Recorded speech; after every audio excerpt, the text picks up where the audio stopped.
what are the implications for your business with this new data model? The first one is that your Universal Analytics data and GA4 data will not be one-to-one. There is an expected reduction in your overall amount of users. And this is because the user count on Universal Analytics tend to duplicate your users.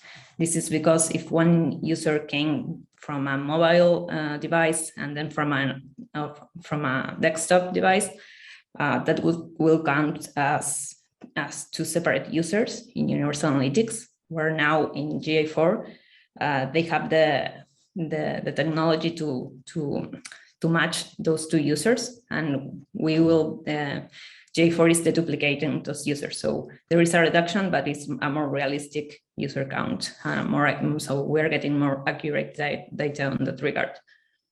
Okay. Then we have the session-based metrics that are going away. So a lot of metrics that we are used to in Universal Analytics, like bounce rate, time on site, or time on page, are going away on GA4. And we can say that they are being replaced with a new set of metrics that are more based on the user, as engagement rate, engaged sessions per user. So we are making the user the centerpiece of our analysis instead of the sessions. This is basically, moving to a user-centric measurement. That is this biggest change. The next point is that the historical Universal Analytics data needs to be downloaded, as it won't be able to migrate that data to GA4. Okay, and for downloading the data, Google is giving us 3 options for now. The first one and easiest one would be to download your data directly from the Universal Analytics interface. Just in the upper right corner, you may see like you have an option to download the reports that you want in CSV or PDF or wherever format you want. So that would be the easiest one. There is a more effective way of downloading that data. If you are familiar with the Google Sheets add-on for Google Analytics, that consumes the Google Analytics API. So you can get data in bulk. And so that would be our recommendation for download your Universal Analytics data. Okay, and if you are a GA360 user, you can also download it to BigQuery. That also it's faster and more effective. But yeah, I know that not many attendees here are using that version of Google Analytics. So finally, to wrap up this first point, we have the machine learning algorithms that are embedded in this new GA4 version. And machine learning means that your data will eventually get better with time, as it will be learning from your users' behavior, and it will make your data as accurate as possible. As you know, the privacy regulations are making the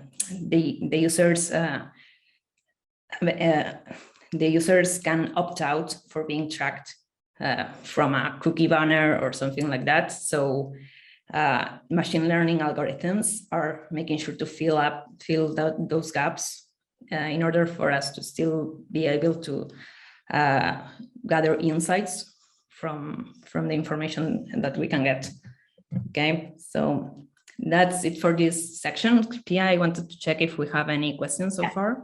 We do actually, and I want to ask them now and not save them for later, so we can really focus on having this fresh of mind. There's so much more to come later. So the first question is to do with the whole UA, you're talking about the engaged user, right? So what is the criteria for an engaged user in this element, with the fact that so many, session-based metrics are going away? And what is the criteria for an engaged user with this whole new tracking methodology? Yeah, right. So, well, an engaged user would be any user that fire a conversion event. And if the user is also firing 2 or more screens or page views on the website, they will also be considered as an engaged user. And I think that is also a rule if the user is actively on your website for at least 10 seconds, I think. So yeah, that's sort of like the main criteria for Google to know if a user is engaged with your content. In Universal Analytics, the only criteria is if the user made a page, landed in a page and didn't perform any further action. That means if they left the website, that would be counted as a bounce rate. But now engagement rate brings more clarity, and it's more, based on the user, and it's really easier to understand from a user perspective. It's fascinating. I feel like we're getting ahead of ourselves as well. And just to wrap up this section as well, so after I download, as you're saying here, there needs to be all this historical data that is downloaded from Universal Analytics. Can I automatically upload this into GA4 and have these merged? So just to be clear on that point for the attendees here today. Yeah, so well, that won't be the case. You cannot import data into GA4.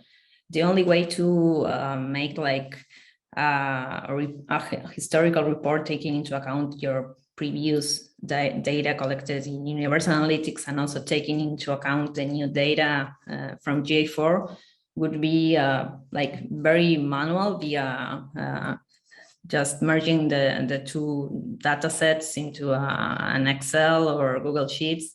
Or there is also a possibility to import the UA data into a data warehouse like BigQuery, and also combine it with GA4 that actually has a default integration with BigQuery. So that will also be a possibility.